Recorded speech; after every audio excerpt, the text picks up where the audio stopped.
प्रणाम। आप लोग कैसे हैं? उम्मीद होगा कि आप लोग स्वस्थ होंगे और मस्त होंगे। तो चलिए मैं आज बताऊंगी हनुमान जी का वो उपाय जिसको करने मात्र से हैं शत्रुओं की सारी समस्याएं खत्म हो जाएगी। मैं आज समय नहीं गंवाऊंगी और बिना समय गंवाए हुए हर बातें बताऊंगी हनुमान जी के प्रति, जो आप ना चाहते हुए भी आप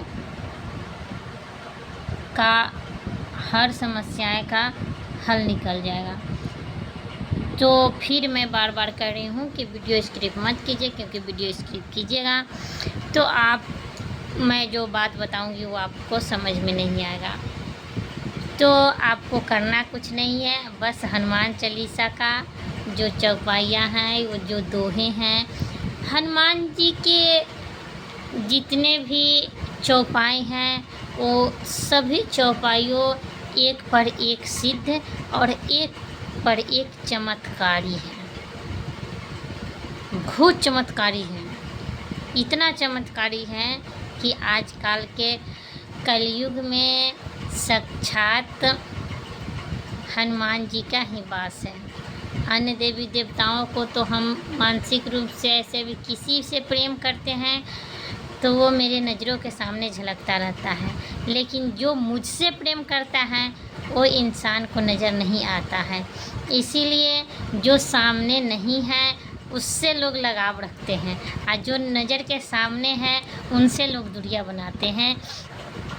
यही कारण है जो हम इंसानों के प्रति गलतफहमी पैदा होती है और भगवानों के प्रति भी गलतफहमी पैदा होती है। तो जो दूर है उनसे नज़दीकियाँ मत बनाओ, जो नज़दीक है, जो सामने है, उनसे नज़दीकियाँ बनाओ, उनसे प्रेम करो।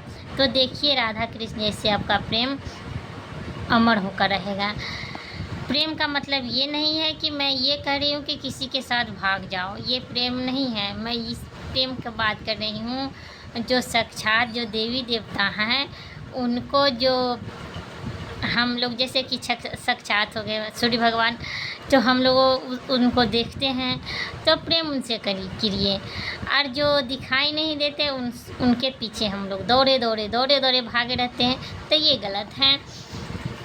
प्रेम तो हर भगवान से करना चाहिए, हर वो जीव जंतु इंसान से करनी चाहिए जो हम लोगों के लिए फ़ायदेमंद है। क्योंकि प्रेम शब्द का ये मतलब नहीं है कि आप कुछ भी करो, इसका मतलब नहीं है। मतलब इसका यहाँ जुड़ता है कि इंसान के अंदर भी भगवान है, इस समझकर उनसे प्रेम करो और उनकी सेवा भाव से करो। अगर किसी गाय को आप देख रहे हो, गाय को भी प्रेम भाव करो, और आपके दरवाजे पे आता है तो पानी पिलाओ। सब अन्य चीज़, सब जीव जंतु जो भी होते हैं उन सभी को प्रेम करो। और प्रेम का मतलब ये नहीं कि आप गाय को ही लेकर भाग जाओ, ऐसा मतलब नहीं है। मतलब यहाँ श्रद्धा और भाव से होता है।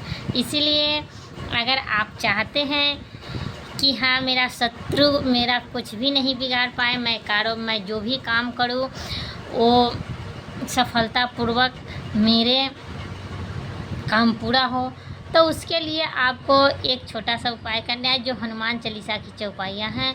और आपको बार बार मैं ये कह रही हूँ कि वीडियो को स्किप मत कीजिएगा। स्किप कीजिएगा तो मैं बीच में जो महत्वपूर्ण बातें जो बताऊँगी सो आपको समझ में नहीं आएगी।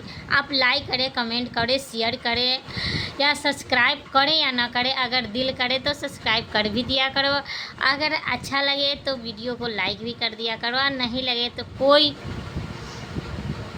दिक्कत नहीं है, आप नहीं भी कर सकते हो, आपकी मर्ज़ी आपकी मन।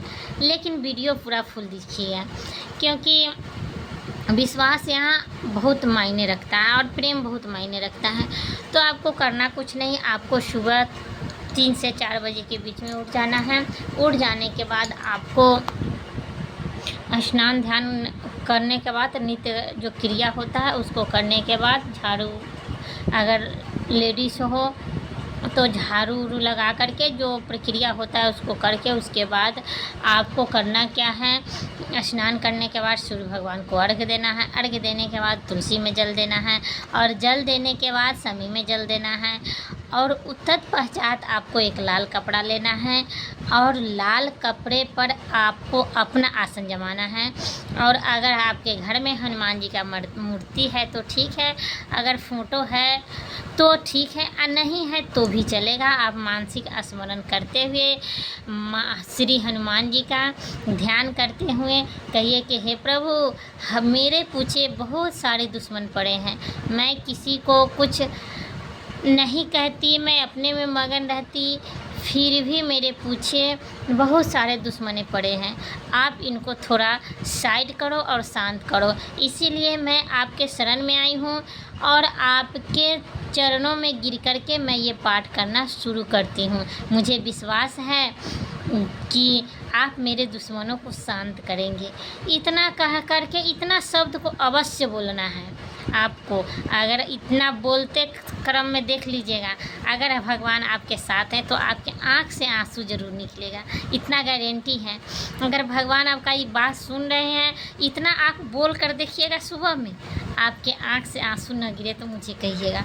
आँख से आंसू निश्चित है कि गिरेगा। इतना शब्द जो मैं बोल रही हूँ, ये सब सुन लीजिए। ये शब्द अगर जैसे आप बोलेंगे, आपकी आँख से आंसू झलक आएगा, क्योंकि अंदर आत्मा में भगवान का ही वास है। आत्मा परमात्मा है।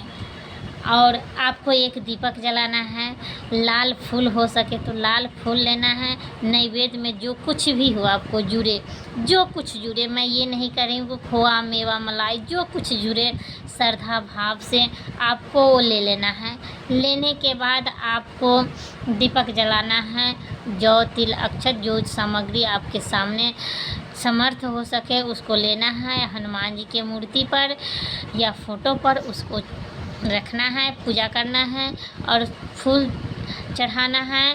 और उसके बाद चंदन अक्षत जो होता है सो सब चढ़ा करके धूप दीप दिखा करके आप दीपक के नीचे थोड़ा सा चावल रख दीजिए और वहाँ पे मंत्र बोलिए, शुभम करोति कल्याणं आरोग्यं धन संपदा शत्रु बुद्धि विनाशाय दीपम ज्योति नमस्तुते।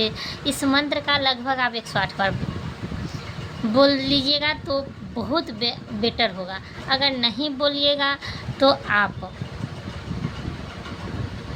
एक बार बोल दीजिएगा, एक बार ही सही लेकिन ज़रूर बोलिएगा। शुभम करोति कल्याणं आरोग्यं धन संपदा शत्रु बुद्धि विनाशाय दीपम ज्योति नमस्तुते। इस मंत्र को बोल करके हनुमान जी की प्रणाम करके, दीपक को प्रणाम करके आपको हनुमान चालीसा का पाठ 7 बार करना है। जैसे कि आप 7 बार हनुमान चालीसा का पाठ करोगे वैसे ही प्रभु अति प्रसन्न होंगे। लगातार इस प्रक्रिया को 21 दिन तक लगातार करना है। और दीपक के सामने एक तांबे का पात्र हो या स्टील का पात्र हो, किसी चीज़ का पात्र हो, उसमें पानी रखना है दीपक के सामने। और पाठ 7 बार करने के बाद आपको उठ जाना है और आरती कर लेना है। और फिर से वही मैंने शब्द जो बोले हैं पहले वो शब्द को बोल देना है। अब देखिएगा हनुमान जी की कृपा से सारे शत्रु नष्ट हो जाएंगे, एक भी शत्रु नहीं रहेंगे भी तो आपको चाहकर कुछ नहीं बिगाड़ पाएंगे। ये निश्चित है, गारंटी है। ये करके देखिए, आपके सामने रिजल्ट ना निकला तो मुझे कहिएगा।